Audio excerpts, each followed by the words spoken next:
যাদের হৃদয়ে আছে আল্লাহর ভয়, তারা কভু পথ ভুলে যায় না। আল্লাহর প্রেম ছাড়া এই দুনিয়ায় কারো কাছে কোনো কিছু চাই না, কারো কাছে কোনো কিছু চাই না।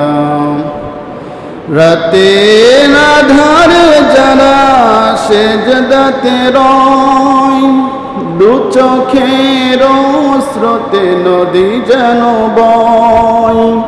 রাতের আধারে যারা সেজদাতে রয়, দু চোখের স্রোতে নদী যেন বয়। সলনার হাসানি যতই আসুক, সলনার হাসানি যতই আসুক, পিছনে ফিরেও সে তাকাই না।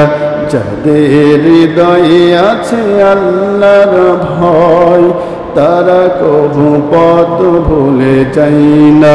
আল্লাহর প্রেম ছাড়া এই দুনিয়ায় কারো কাছে কোনো কিছু চাই না, কারো কাছে কোনো কিছু চাই না। আলহামদুলিল্লাহ, শুকরিয়া আদায় করছি সেই মহান মনিবের, যেই মহান মনিব আমাদের কাঙ্ক্ষিত জায়গা আর একটা টার্গেট আছে। সেই কাঙ্ক্ষিত জায়গা, সেই কাঙ্ক্ষিত জায়গাটার নাম কি আমরা বলতে পারি? জান্নাত।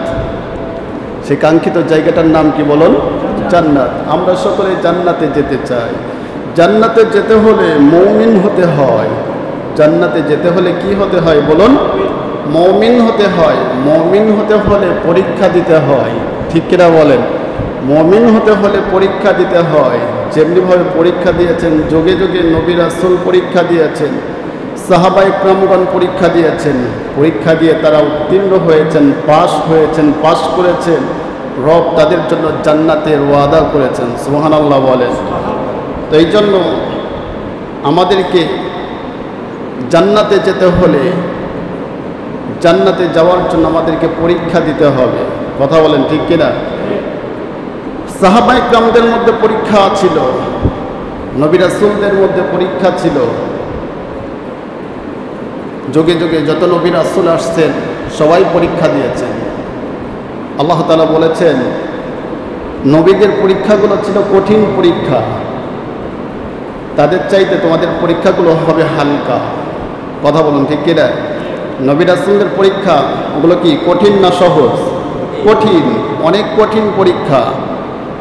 সম্মানিত উপস্থিতি, ঠিক তেমনিভাবে এই পৃথিবীতে একজন নবী ছিলেন, নামটি হলো হযরত ইব্রাহিম আলাইহিস সালাতু ওয়াস সালাম। ইনি পরীক্ষা দিয়েছেন, অনেকগুলো পরীক্ষা দিয়েছেন, সব পরীক্ষায় তিনি পাস। সুবহানাল্লাহ বলবেন না? ঠিক আমাদের নবী মুহাম্মদুর রাসূলুল্লাহ সাল্লাল্লাহু আলাইহি ওয়াসাল্লাম তিনি পরীক্ষা দিয়েছেন। পরীক্ষা দিতে গিয়ে আল্লাহ তাআলা পূর্বের নবীদের কথা স্মরণ করিয়ে দিয়েছেন, আমাদের নবীকে অনুপ্রেরণা জানিয়েছেন, উৎসাহ দিয়েছেন আমাদের নবীকে পূর্বের নবীর পরীক্ষার কথা স্মরণ করিয়ে দিয়ে। সুবহানাল্লাহ বলেন। যেমনিভাবে আল্লাহ তাআলা তার নবীকে উৎসাহ দিতে গিয়ে, অনুপ্রেরণা দিতে গিয়ে একজন নবীর কথা উল্লেখ করেছেন। সেই নবীর নাম কি?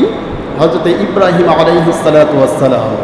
ইনি যতটা পরীক্ষা দিয়েছেন অন্য কোনো নবী এত পরীক্ষা দেন নাই। রব্বুল আলামিন বলেন, وَإِذِ ابْتَلَى إِبْرَاهِيمَ رَبُّهُ بِكَلِمَاتٍ فَأَتَمَّهُنَّ وَإِذِ ابْتَلَى إِبْرَاهِيمَ رَبُّهُ بِكَلِمَاتٍ فَأَتَمَّهُنَّ قال إني جاعلك للناس إماما। রব্বুল আলামিন বলেন, নবী স্মরণ করুন ওই দিনের কথা যেই দিন আমার নবী ইব্রাহিম আলাইহিস সালাতু ওয়াস সালামকে পরীক্ষা নিয়েছিলাম। একবার নয়, দুইবার নয়, অসংখ্যবার আমার নবী ইব্রাহিম আলাইহিস সালাতু ওয়াস সালামকে পরীক্ষা নিয়েছিলাম। আমি যতটা পরীক্ষা নিয়েছি ততটা পরীক্ষায় আমার ইব্রাহিম আলাইহিস সালাতু ওয়াস সালাম পাস করেছেন। বলেন সুবহানাল্লাহ। আমি যত কঠিন পরীক্ষা নিয়েছি প্রত্যেকটা কঠিন পরীক্ষায় আমার ইব্রাহিম আলাইহিস সালাতু ওয়াস সালাম পরীক্ষায় পাস করেছেন। পাস করার কারণে আমি আল্লাহ রাব্বুল আলামিন ইব্রাহিমের প্রতি খুশি হয়ে গিয়েছি। বলেন সুবহানাল্লাহ। আমার ইব্রাহিমের উপর খুশি হয়ে গেলাম। খুশি হয়ে ইব্রাহিমকে ডেকে বললাম, ও ইব্রাহিম শোনো, ক্বালা ইন্নী জাইলুকা লিন্নাসি ইমামা। সুবহানাল্লাহ বলেন। রব্বুল আলামিন বলেন, আমার ইব্রাহিমকে ডাকলাম, ডেকে ইব্রাহিমকে বললাম, ও ইব্রাহিম, তোমাকে যতটা পরীক্ষা আমি নিয়েছি তুমি পরীক্ষায় উত্তীর্ণ হয়ে গিয়েছো, পাস করেছো। এই জন্য আমি তোমার উপরে খুশি হয়ে গিয়েছি। খুশি হয়ে আমি আল্লাহ রাব্বুল আলামিন তোমাকে গোটা মানব জাতির নেতা বানিয়ে দিলাম। বলেন সুবহানাল্লাহ। এই জন্য আল্লাহ রাব্বুল আলামিন বললেন, ওয়া ইযিবতালা ইব্রাহিম রাব্বুহু বিকালিমাতিন ফাতাম্মাহুন্না ক্বালা ইন্নী জাইলুকা লিন্নাসি ইমামা। ও নবী, আপনি সেই দিনের কথা স্মরণ করুন যেই দিন আমার ইব্রাহিমকে অসংখ্যবার পরীক্ষা নিয়েছি, পরীক্ষা নিয়ে তিনি উত্তীর্ণ হয়েছে। বিনিময়ে আমি আল্লাহ তাআলা আমার নবীকে গোটা জাতির জন্য নেতা বানিয়ে দিয়েছি। বলেন সুবহানাল্লাহ।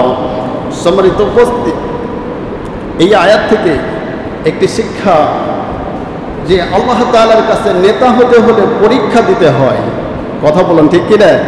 আল্লাহ তাআলার কাছে নেতা হতে হলে কি দিতে হয়? পরীক্ষা দিতে হয়, পরীক্ষা পাস করতে হয়।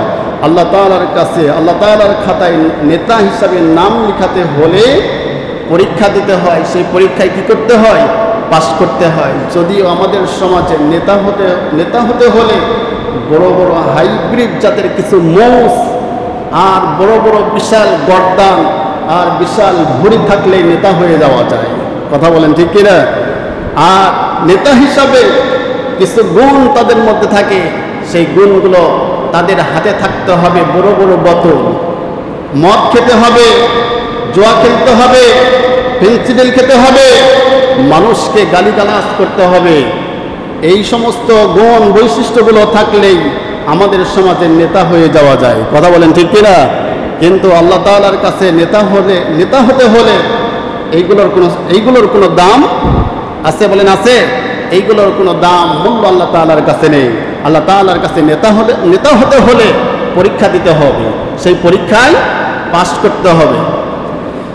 আমার ভাইয়েরা, ইব্রাহিম আলাইহিস সালামকে কেমন করে পরীক্ষা নিলেন? সেই সময় ছিল নমরুদ একদিন হযরত ইব্রাহিম আলাইহিস সালামকে ডাকলেন। ডাকার পরে ইব্রাহিমকে ডেকে বললেন, ও ইব্রাহিম, আমাকে খোদা বলে তুমি মেনে নাও।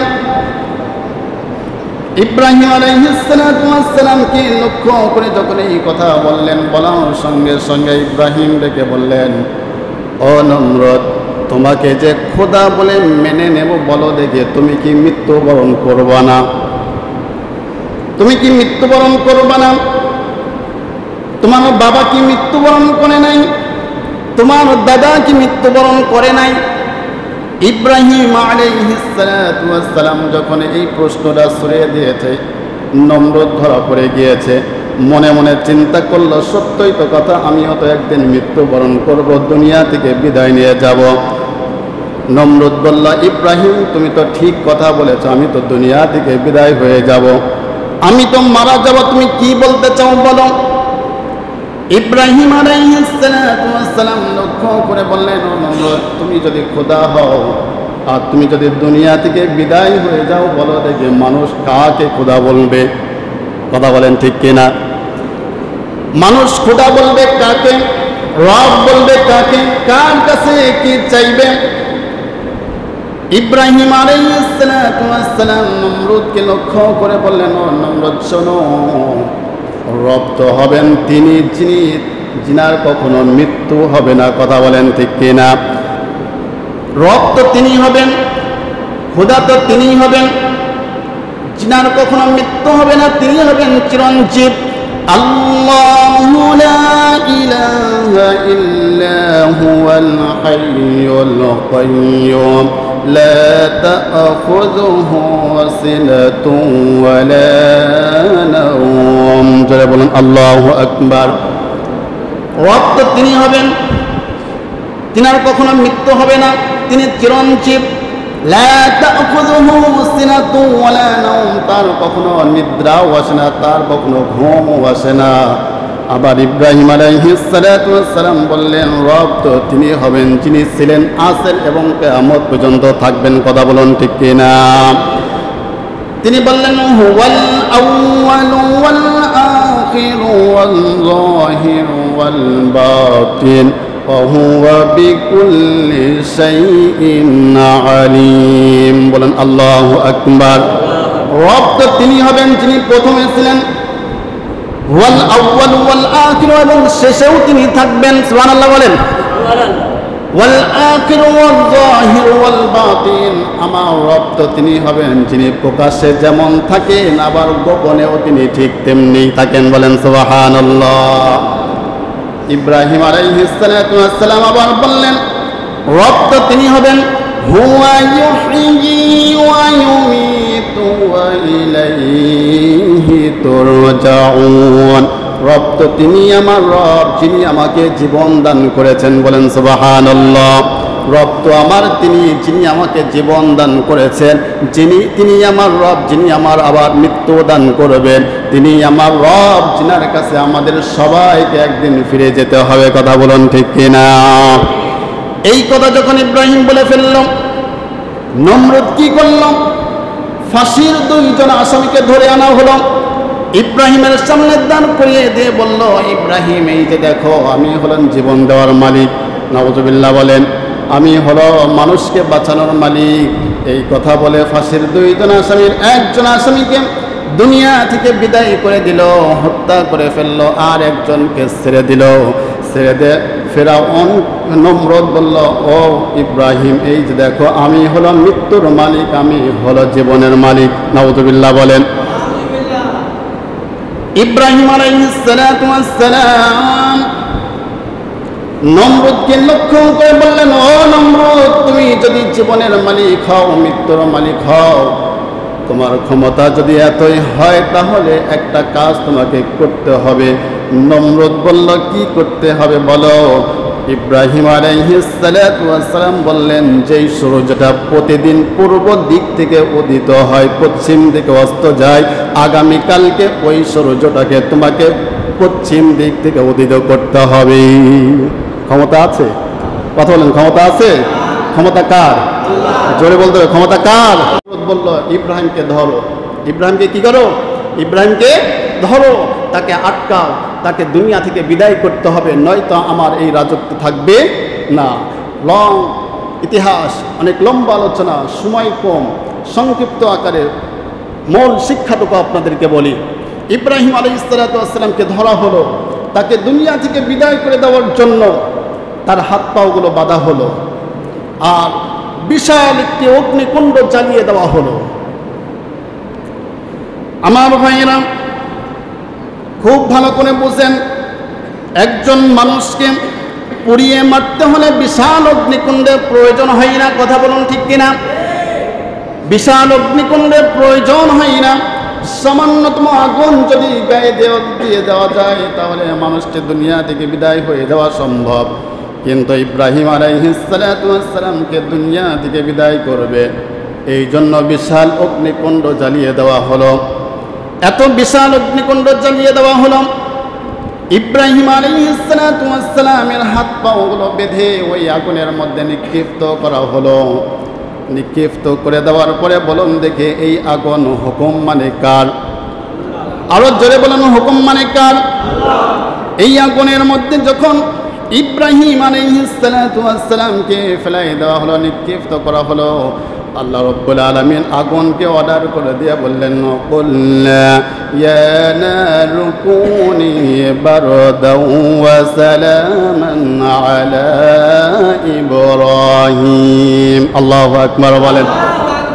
আল্লাহ রাব্বুল আলামিন আগুনকে অর্ডার করে দিয়ে বললেন আগুন খবরদার আমার ইব্রাহিমের জন্য একটি পশম যেন না পড়ে। সুবহানাল্লাহ বলেন। কি আগুন চিন্তা করুন,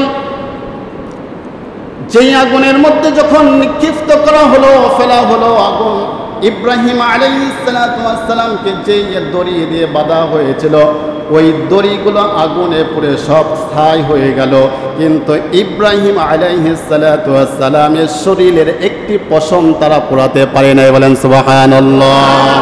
আল্লাহ রাব্বুল আলামিন আগুনকে অর্ডার করে দিয়ে বললেন আগুন আমার ইব্রাহিমের জন্য শীতল এবং আরামদায়ক জায়গা হয়ে যাও। বলেন সুবহানাল্লাহ। আমার ভাইরা, ইব্রাহিম আলাইহিস সালাতু ওয়াস সালাম আগুন থেকে বের হওয়ার পরে কোনো এক সময় তার উম্মতদেরকে বললেন আমার জীবনে আগুনের মধ্যে যে কয়েকটি দিন ছিলাম এত শান্তিতে ছিলাম, এত আরামে ছিলাম, আমার জীবনে এত শান্তি এত আরাম আমার জীবনে কখনো পাই নাই। বলেন সুবহানাল্লাহ। এই জন্য আল্লাহ রাব্বুল আলামিন বললেন ওয়া ইযিবতালা ইব্রাহিমা রাব্বুহু বিকালিমাতিন ফাতাম্মাহুন্না ক্বালা ইন্নী জাঈলুকা লিন্নাসি ইমামা। আমার ইব্রাহিমকে পরীক্ষা নিয়েছি, পরীক্ষায় পাশ করেছে, এই জন্য আমার ইব্রাহিমকে গোটা জাতির জন্য ইমাম বানিয়ে দিয়েছি। সুবহানাল্লাহ বলেন। আবার ইব্রাহিমকে পরীক্ষা নিলেন। দেখুন ইব্রাহিম আলাইহিস সালাতু ওয়াস সালামের সন্তান হয় না, দীর্ঘদিন পর আল্লাহ রাব্বুল আলামিন তাকে সন্তান দান করলেন। আল্লাহ রাব্বুল আলামিন তাকে যখন সন্তান দান করলেন, এই সন্তানটি যখন তার বাবার সঙ্গে হাত ধরে চলাফেরা করার মতো বয়সে উপনীত হয়ে গেল, আল্লাহ রাব্বুল আলামিন বলেন এমন সময় আমার ইব্রাহিমের উপরে ওহী নাজিল করলাম। বলেন সুবহানাল্লাহ। ওহী যখন নাজিল হয়ে গেল, ইব্রাহিম আলাইহিস সালাতু ওয়াস সালাম তার সন্তানের নিকটে চলে গেল। চলে যাওয়ার পরে তার সন্তানকে কি বলল সেই কথাগুলো আল্লাহ রাব্বুল আলামিন পবিত্র কোরআনের মধ্যে রেকর্ড করে দিয়েছেন। বলেন সুবহানাল্লাহ। আল্লাহ রাব্বুল আলামিন সেই কথা নাই বললেন ফালাম্মা بلغ معه السعي قال يا بني إني أرى في المنام أني أذبحك فانظر ماذا ترى قال يا أبت افعل ما تؤمر ستجدني إن شاء الله من الصابرين। বলেন আল্লাহু আকবার। ইব্রাহিম আলাইহিস সালাতু ওয়াস সালামের উপরে যখন ওহী নাজিল হয়ে গেল, ইব্রাহিম তার সন্তানের নিকট চলে গেল। সন্তানকে ডেকে বললেন ইয়া বুনাইয়া, হে আমার সন্তান, ইয়া বুনাইয়া ইন্নী আরা ফিল মানামি আন্নী আযবাহুকা, আমি স্বপ্নে দেখলাম আমি তোমাকে জবেহ করছি। ফানজুর মাযা তারা, এই ব্যাপারে তোমার মতামত কি বলো। সুবহানাল্লাহ বলেন। আমি স্বপ্নে দেখছি তোমাকে জবেহ করছি। ফানজুর মাযা তারা, তুই সন্তান আমার, তুই ছোট্ট সন্তান, আমার একমাত্র সন্তান, এই ব্যাপারে তোমার মতামতটা কি। ফানজুর মাযা তারা। সন্তান ভয় পেলেন না, সামান্যতম বিচলিত হলেন না, সামান্যতম একটু বিচলিত হলেন না, ভয় পেলেন না। না পেয়ে সন্তান তার বাবাকে জবাব দিয়ে বললেন قال يا أبت افعل ما تؤمر। বলেন আল্লাহু আকবার। সন্তান তার বাবাকে লক্ষ্য করে বললেন বাবা, আপনাকে স্বপ্নের মাধ্যমে যেই বিষয়টা আদেশ করা হয়েছে আপনি সেই বিষয়টা বাস্তবায়ন করুন। বলেন সুবহানাল্লাহ। সাতাজিদুনি ইনশাআল্লাহু মিনাস সাবিরিন। অবশ্যই অবশ্যই আপনি আমাকে ধৈর্যশীল ব্যক্তিদের মধ্যে পেয়ে যাবেন। বলেন সুবহানাল্লাহ। আমার ভাইরা, সন্তান এবং বাবা দুজনের মধ্যে কথোপকথন হয়ে গেল। দুজনের সিদ্ধান্ত যখন এক হয়ে গেল, তারা উভয় আল্লাহ তাআলার প্রতি আনুগত্য প্রকাশ করে ফেলল। আল্লাহ তাআলা সেই কথাটাই কোরআনের মধ্যে আবার রেকর্ড করে আমাদেরকে জানিয়ে দিলেন, ফালাম্মা আসলামা ওয়া তাল্লাহু লিল জাবিন। আল্লাহু আকবার বলেন। আল্লাহ রাব্বুল আলামিন বলেন, ফালাম্মা আসলামা, উভয় দ্বারা আনুগত্য প্রকাশ করল, ওয়া তাল্লাহু লিল জাবিন, সন্তানকে জবাহ করার জন্য ইব্রাহিম আলাইহিস সালাতু ওয়াস সালাম প্রস্তুতি গ্রহণ করলেন। আমার ভাইরা খুব খেয়াল করে শুনুন, ইব্রাহিম আলাইহিস সালাতু ওয়াস সালাম এখন তার সন্তানকে জবাহ করার জন্য, কোরবানি দেওয়ার জন্য সন্তানকে হাত ধরে ঈদগাহ ময়দানের দিকে চলে যায়। ঈদগাহ ময়দানের দিকে যাই, রাস্তার মধ্যে পথিমধ্যে শয়তান ইব্রাহিম আলাইহিস সালাতু ওয়াস সালামকে ওয়াসওয়াসা দেওয়ার জন্য চেষ্টা করল। ইব্রাহিম আলাইহিস সালাতু ওয়াস সালাম 7টি পাথর উঠালেন। 7টি পাথর উঠিয়ে শয়তানকে বরাবর নিক্ষেপ করল। ইব্রাহিম আলাইহিস সালাতু ওয়াস সালাম সন্তানকে নিয়ে সামনের দিকে আবার অগ্রসর হওয়া শুরু করলেন। পথিমধ্যে আবার শয়তান তাকে ওয়াসওয়াসা দেওয়ার জন্য চেষ্টা শুরু করল। আবার ইব্রাহিম আলাইহিস সালাতু ওয়াস সালাম 7টি পাথর তুললেন। 7টি পাথর ধরে ওই শয়তানকে লক্ষ্য করে টার্গেট করে আঘাত করলেন। আবার রাস্তা আরম্ভ করা শুরু করলেন, চলা আরম্ভ করা শুরু করলেন। ইব্রাহিম আলাইহিস সালাতু ওয়াস সালাম কিছুদূর যাওয়ার পর আবার শয়তান ওয়াসওয়াসা দেওয়ার জন্য চেষ্টা করল। ইব্রাহিম আলাইহিস সালাতু ওয়াস সালাম তৃতীয়বার আবার 7টি পাথর তুলে ওই শয়তানকে আঘাত করল। বলেন আল্লাহু আকবার। ইব্রাহিম আলাইহিস সালাতু ওয়াস সালাম তিনবার 7টি করে পাথর, মোট 21টি পাথর শয়তানকে টার্গেট করে যে আঘাত করেছে, আল্লাহ রাব্বুল আলামিন তার নবীকে লক্ষ্য করে বললেন, ওগো নবী ইব্রাহিম, তুমি যে শয়তানের ওয়াসওয়াসায় পড়ে ধোঁকায় পড়ে শয়তানের কাজে তুমি লিপ্ত হও নাই, এই কাজটা আমাকে বড় আনন্দ দিয়েছে। বলেন সুবহানাল্লাহ।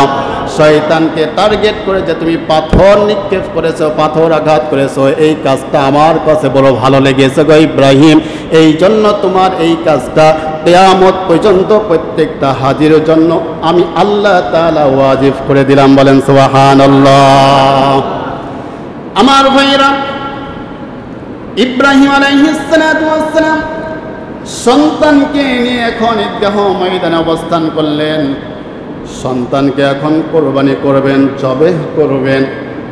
আমার ভাইরা খুব ভালো করে শুনবেন, ইব্রাহিম আলাইহিস সালাতু ওয়াস সালাম তার সন্তানকে যখন জবাই করার জন্য প্রস্তুতি গ্রহণ করছেন, এমন সময় ইব্রাহিম আলাইহিস সালাতু ওয়াস সালামকে তার সন্তান ডেকে বলছেন, বাবা,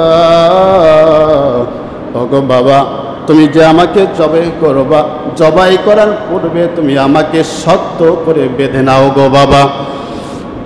ছোট্ট সন্তান, মাত্র 12 থেকে 13 বছর বয়স সন্তান, এই সন্তান তার বাবাকে লক্ষ্য করে বলছেন, বাবা, তুমি যে আমাকে জবাই করবে গো বাবা, জবাই করার পূর্বে তুমি আমাকে শক্ত করে বেঁধে নাও, যেন জবাই করার সময় আমি ছটফট করতে না পারি।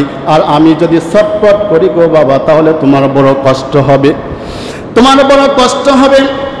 সন্তান তার বাবাকে আবার টার্গেট করে বললেন, বাবা, তুমি তোমার জামা কাপড়গুলো শক্ত করে বেঁধে নাও, শক্ত করে গুছিয়ে নাও, যেন আমার জবাইয়ের সময় আমার রক্তগুলো ছিটকে তোমার গায়ে কাপড়ে চোপড়ে যেন না লাগে। আমার ভাইরা, ছোট্ট সন্তান বাবাকে টার্গেট করে, বাবাকে লক্ষ্য করে আবার বলছেন, বাবা, তুমি আমাকে যখন জবাই করবে, যেই ছুরি দিয়ে আমাকে জবাই করবে, ওই ছুরিটা যেন ভালো করে ভালোভাবে ধার দিয়ে নিবা, কারণ ওই ধারওয়ালা ছুরি যদি না হয় তাহলে আমার মৃত্যুটা বড় কষ্ট হবে গো বাবা, আমার মৃত্যুটা বড় কষ্ট হবে বাবা, কারণ আমি জানি মৃত্যুর কষ্টটা বড় কঠিন। আমি চাই তোমার ছুরিটা ভালো করে ধার দিয়ে নিতে, তুমি তোমার ছুরিটা ভালো করে ধার দিয়ে নিবে। আমার ভাইরা এমন সময় বাবাকে লক্ষ্য করে বলেন, বাবা, ওগো বাবা, আমার জবাহের পরে আমার রক্ত মাখা কাপড় চোপড়গুলো গুছিয়ে নিয়ে তুমি আমার মার সামনে উপস্থাপন করবা, আমার মার সামনে উপস্থাপন করবা। আমার রক্ত মাখা কাপড়গুলো দেখে আমার মা হয়তো একটু সান্ত্বনা পাবে। আমার মা আমাকে মানুষ করেছে, বড় করেছে, আমি দুনিয়া থেকে বিদায় হয়ে যাব, আমার রক্ত মাখা কাপড়গুলো দেখে আমার মা বড় সান্ত্বনা পাবে। আমার ভাইরা, সন্তানকে জবাই করার জন্য হাত পাগুলো বাঁধলেন, জমিনের মধ্যে শুয়ে দিলেন। হঠাৎ করে সন্তান বাবাকে লক্ষ্য করে বললেন, বাবা, আমার গায়ের যে দড়ি দিয়ে হাত পাগুলো বেঁধেছ, এই বাঁধনগুলো তুমি ছেড়ে দাও। ইব্রাহিম আলাইহিস সালাতু ওয়াস সালাম সন্তানকে ডেকে বললেন, তুমি তো বাঁধতে বললে আবার খুলতে বলো কেন? ইসমাঈল আলাইহিস সালাতু ওয়াস সালাম ইব্রাহিমকে ডেকে বলছেন, বাবা, আমি তোমার সন্তান ইসমাঈল, গোটা পৃথিবীর মানুষ জানে কিয়ামতের ময়দানে লক্ষ লক্ষ নবী রাসূল থাকবে, কোটি কোটি উম্মত থাকবে। সেই সমস্ত নবী রাসূলদের ওই সময় সবাই জানে আমি ইসমাঈল আল্লাহ তাআলার সন্তুষ্টির জন্য কোরবানি হয়েছি, কিন্তু ওই দিন যদি আমার হাত পা বাঁধা অবস্থায় রবের সামনে দাঁড়াই, তাহলে হয়তোবা সবাই মনে করবে ইসমাঈলকে জোরপূর্বক তাকে কোরবানি দিয়েছে। অতএব আমার হাত পাগুলো বাঁধবানা ছেড়ে দাও, সারা অবস্থায় আমাকে কোরবানি করো। বলেন আল্লাহু আকবার। আমার ভাইয়েরা, ইব্রাহিম আলাইহিস সালাতু ওয়াস সালাম তার সন্তানকে জবাই করবেন, সর্বরকম প্রস্তুতি কাজ কমপ্লিট। তাকে জবাই করার জন্য বারবার চেষ্টা করে, কিন্তু সন্তান জবাই হয় না। বলেন সুবহানাল্লাহ। বারবার করে চেষ্টা করে সন্তানকে জবাই করার জন্য, কিন্তু সন্তান জবাই হয় না। ইন টাইম এমন সময় আল্লাহ তাআলা ওহী নাযিল করলেন, ওয়া নাদাইনাহু আইয়া ইব্রাহিম। আল্লাহু আকবার বলেন। আল্লাহ তাআলা তার নবীকে ডাকলেন, ইয়া ইব্রাহিম, হে ইব্রাহিম, قد صدقت الرؤيا إنا كذلك نجزي المحسنين إن هذا لهو البلاء المبين।